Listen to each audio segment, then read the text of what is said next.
આપણા સહયોગીએ જોડાઈ ગયા છે અદિતિ યાજ્ઞિક અને યશ ભટ્ટ આવડી સાથે શરૂઆત કરીએ આજના મોર્નિંગ ટોપ સ્ટોક્સની. અદિતિ આપની સાથે ગુડ મોર્નિંગ.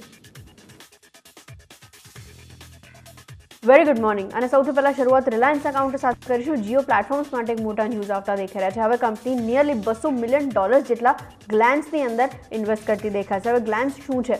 માત્ર એપ નથી, આ ગ્લાન્સ બિલ્ટ ઇન ફીચર છે સ્માર્ટફોન્સનું, જેની અંતર્ગત પર્સનલાઇઝ કન્ટેન્ટ જે આર્ટિફિશિયલ ઇન્ટેલિજન્સ થ્રુ ડ્રાઈવ થાય છે એને પ્રોવાઈડ કરવામાં આવે છે અને બધી જ અલગ અલગ રિજનલ લેંગ્વેજીસમાં પણ આને પ્રોવાઈડ કરવામાં આવે છે. ક્યુરેટેડ કન્ટેન્ટ હોય છે અને ઇન્ટરનેટ તરફથી લેવામાં આવે છે, જે એપ ડાઉનલોડ કરવામાં કે પછી અનલોકિંગ કરવામાં અનલોક્ડ ફોન્સમાં પણ યુઝ થતું હોય છે. નજર રાખો, આ એક મોટું માર્કેટ છે જે હવે અહીંયા આગળથી નવું ઓપનઅપ થતું દેખાશે. ઓલરેડી યુએસ, બ્રાઝિલ, મેક્સિકો અને રશિયાની અંદર આગળ એક્સપેન્શનના પ્લાન સાથે આ જે ડીલ છે આગળ વધતી દેખાશે.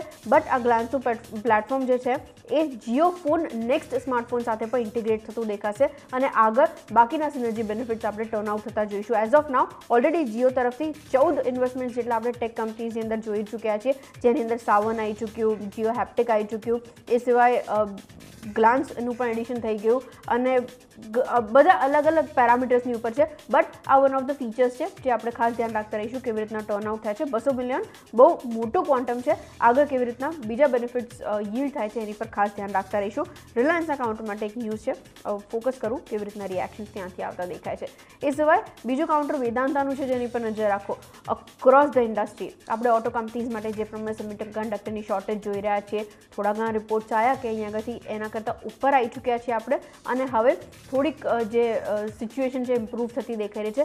બટ આ સિચ્યુએશનને કેટર કરવા માટે વેદાંતા તરફથી મોટું સ્ટેપ છે. કંપનીએ સેમિકન્ડક્ટરના મેન્યુફેક્ચરિંગ માટે કરાર કર્યા છે ફોક્સકોનની સાથે અને આ એક જોઈન્ટ વેન્ચર રહેશે, જેમાં કંપનીનો મોટાભાગનો હિસ્સો ઓલરેડી વેદાંતા પાસે રહેતા જોઈશું આપણે.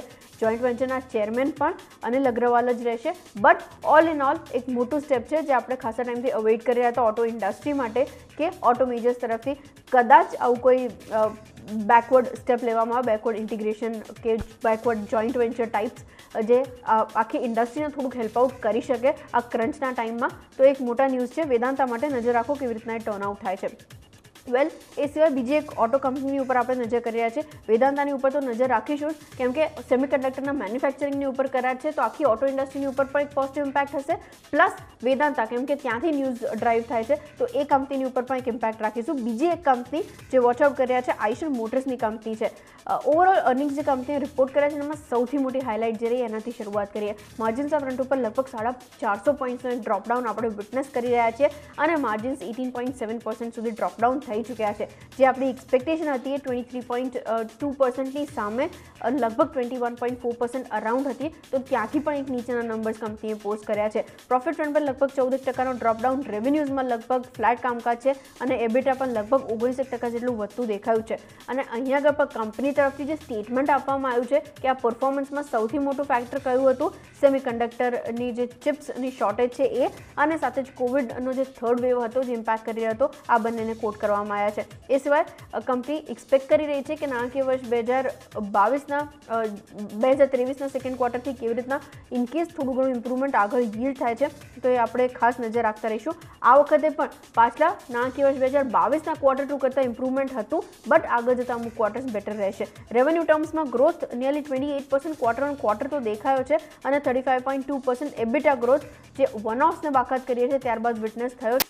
બટ જે બાકીના ફેક્ટર્સ, એક્સટર્નલ ફેક્ટર્સની વાત કરી રહ્યા છીએ એ તો ઓલરેડી થોડુંક ડેન્ટ આપી જ રહ્યા છે. નજર રાખો કેવી રીતના રિએક્શન્સ આના લઈને આવે છે અને સાથે જ બ્રોકરેજ રિપોર્ટ્સ જે આની પર બનતા દેખાઈ રહ્યા છે. CLSA તરફથી રિપોર્ટ છે.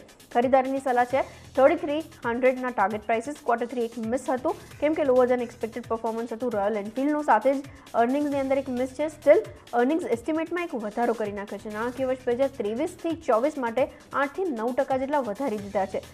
જે કંપનીનું રોયલ એનફિલ્ડ વોલ્યુમ્સની અંદર મોટું કોન્ફિડન્સ બિલ્ટઅપ થઈ રહ્યું છે, એના પગલે અહીં આગળથી એસ્ટિમેટ્સમાં પણ વધારો છે અને જે રેટિંગની વાત કરી રહ્યા છે ત્યાં પણ ખરીદારીની સલાહ ઇન્ટેક્ટ છે. તો નજર રાખો એ કેવી રીતના વર્કઆઉટ કરે છે.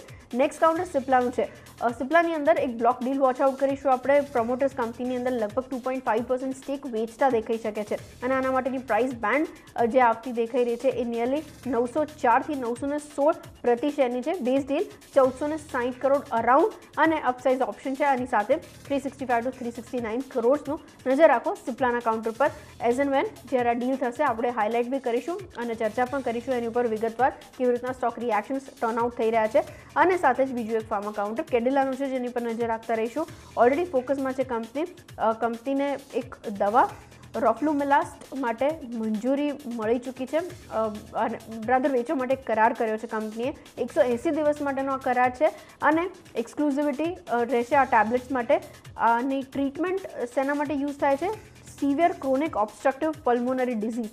આટલું મોટું નામ કહીએ એના કરતાં થોડુંક અને લેમન ટર્મ્સમાં સમજવાનો ટ્રાય કરીએ તો આ એક ગ્રુપ ઓફ ડિઝીઝીસ છે જેની અંદર airflow blockage, breathing related problems આ બધું સંકળાય છે. તો એના ટ્રીટમેન્ટ માટે આ દવાઓ છે જેના માટેના કંપનીએ કરાર કર્યા છે. 180 દિવસની એક્સક્લુઝિવિટી છે, એને લઈને થોડુંક રિએક્શન આપણે આ કાઉન્ટરની અંદર પણ વિટનેસ કરીશું. ધ્યાન રાખતા રહીશું કેવી રીતના બધા કાઉન્ટર્સમાં રિએક્શન્સ આવે છે. બટ આ ટોપ 5 કાઉન્ટર્સ છે જેની પર વોચ આઉટ કરીશું.